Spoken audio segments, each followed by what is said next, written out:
नमस्कार दोस्तों, स्वागत है आपको हमारी चैनल कृष्णा वाणी में। भगवान श्री कृष्ण कहते हैं, इस दुनिया में कोई ऐसी समस्या नहीं जिसका समाधान भगवद गीता में नहीं है। भगवद गीता में भगवान श्री कृष्ण ने अर्जुन को जीवन के विभिन्न पहलुओं पर उपदेश दिए हैं जो हमें सफलता प्राप्त करने में मार्गदर्शन करते हैं। इन उपदेशों का अनुसरण करने से व्यक्ति अपने जीवन में सफलता और समृद्धि प्राप्त कर सकता है। श्री कृष्ण कहते, हम लोग संसार रूपी माया सागर में अंधकार रूपी हिचकोले खाते रहते हैं। दिन प्रतिदिन मनुष्य अनेकानेक माया, मोह, मद, लोभ और क्रोध में घिरता जा रहा है।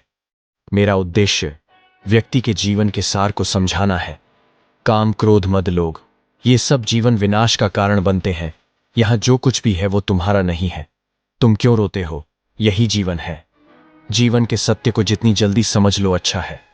हर कण में मैं व्याप्त हूं। तुम जहां जाओगे मुझे पाओगे। तुम अपना कर्म करो, फल की अभिलाषा मत रखो। तुम्हारा अधिकार केवल कर्म करने तक ही सीमित है। मनुष्य के अधीन केवल कर्म है जिसको तन्मयता के साथ करना चाहिए। मैं सभी जीवों में निहित हूं। मैं चींटी में भी विद्यमान हूं और हाथी में भी विद्यमान हूं। भगवान श्री कृष्ण कहते हैं कि केवल कर्म ही एकमात्र रास्ता है जिसके द्वारा ही तुम सफलता का स्वाद पा सकते हो। आत्मा तो अजर अमर है, ना मरती है और ना जन्म लेती है। ना ही पानी से गीला किया जा सकता है, ना ही आग जला सकती है। किसी के दुख को मिटाना भी एक तरह का सुख ही है।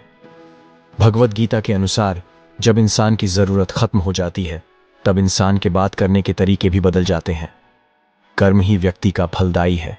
कर्मों का फल निश्चित ही मिलता है। जय श्री कृष्ण। गीता में भगवान श्री कृष्ण ने कहा है कि मनुष्य को फल की इच्छा का मोह छोड़कर कर्म पर ध्यान देना चाहिए। फल कर्म के अनुसार ही मिलता है। जैसा कर्म वैसा फल, जैसी करनी वैसा फल। आज नहीं तो निश्चय कल मनुष्य खुद ही अपने कर्मों का विधाता है। जैसा बीज वैसा पौधा। आत्मा पुराने शरीर का त्याग उसी प्रकार कर देती है जैसे मनुष्य अपने पुराने कपड़ों का। मन ही हमारे समूल दुखों का कारण है। जिसने मन पर काबू पा लिया वह व्यक्ति मन में पैदा होने वाले बेकार की चिंता और इच्छा से मुक्ति पा लेता है। क्रोध पर नियंत्रण आवश्यक है। यदि क्रोध आए भी तो उसे शांत रखने का प्रयास करें। खुद का आकलन बहुत जरूरी है क्योंकि व्यक्ति को खुद से बेहतर कौन जान सकता है। खुद के कर्मों पर संदेह ना करें। जो भी काम करे आत्मविश्वास के साथ करें। अत्यधिक लगाव भी निराशा का कारण बनता है।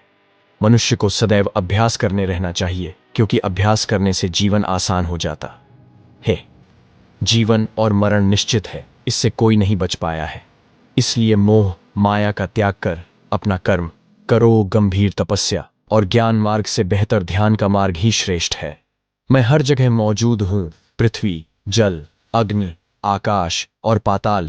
माया रूपी रास्ता केवल विनाश रूपी मंजिल ही दिखा सकता है। व्यक्ति जो चाहे हासिल कर सकता है, बस इच्छित वस्तु पर ध्यान आवश्यक है। अपना काम दूसरे के कल्याण को ध्यान में रखकर करना चाहिए। जो हुआ वह अच्छा हुआ, जो होगा वह भी अच्छा ही होगा। तुम्हारा क्या गया जो तुम विलाप रूपी सागर में डूब गए हो। जीवन में कभी निराश मत हो क्योंकि कमजोर आपका वक्त होता है, आप नहीं। उठो, जागो और अपने कर्म के मार्ग पर निकल पड़ो जब तक कुछ हासिल न कर लो। अगर आपको ईश्वर का आशीर्वाद चाहिए तो उनके बताए मार्ग पर चलना शुरू कर दो। असफलता देखकर निराश मत हो क्योंकि अंधेरे के बाद उजाला तो आता ही है। बुद्धिमान व्यक्ति कभी भी अपनी विद्वता का परिचय नहीं देता।